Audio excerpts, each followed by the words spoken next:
ఒక్క ప్రచారం జనాలను ఉరుకులు పరుగులు పెట్టించింది. ఏం జరుగుతుందో అనే భయంలోకి నెట్టింది. కానీ ఫేక్ అని తేలడంతో అంతా ఊపిరి పీల్చుకున్నారు. మరోవైపు బుడమేరుకు ఎలాంటి వరద ముప్పు లేదని అధికారులు కూడా తేల్చేశారు.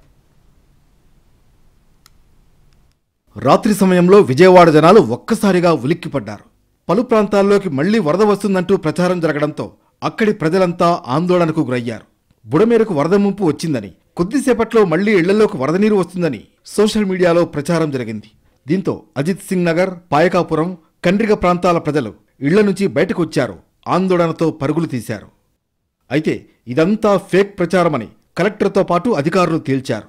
బుడమేరుకు ఎలాంటి వరద లేదని, ప్రజలు ఆందోళన చెందవద్దని సూచించారు. విషయం తెలిసిన వెంటనే కలెక్టర్ సృజన అధికారులను అప్రమత్తం చేశారు. రంగంలోకి దిగిన పోలీసులు ఆయా ప్రాంతాలకు వెళ్లారు. ఆ ప్రచారం నమ్మొద్దంటూ మైకుల్లో చెప్పారు. ప్రజలకు పోలీసులు వారు విజ్ఞప్తి, దయచేసి గమనించండి, ఎటువంటి రావడం లేదు, ఈ ఓన్లీ పుకార్లు మాత్రమే, గమనించండి. మరోవైపు మంత్రి నారాయణ కూడా ఈ ఫేక్ ప్రచారంపై స్పందించారు.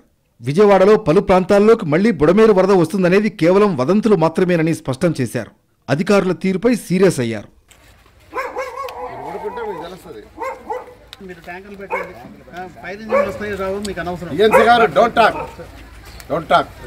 మేము ఉండేటప్పుడు ఆయన బెదిరించడం కాదు, లేనప్పుడు పని చేయించు. నా ముందు దబాయిస్తే వస్తుంది, నువ్వేదో చేసినట్టుగా. It is your duty. ఆ పని జరిగేది నీ పని.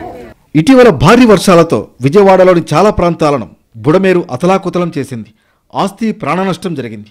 వరదలతో వారం రోజుల పాటు ఇబ్బందులు పడిన జనం ఇప్పుడిప్పుడే దాని నుంచి తేరుకుంటున్నారు. మళ్లీ వరదలు వస్తున్నాయంటూ ప్రచారం జరగడంతో ఆందోళనకు గురయ్యారు. అదంతా ఫేక్ అని తేలడంతో ఊపిరి పీల్చుకున్నారు.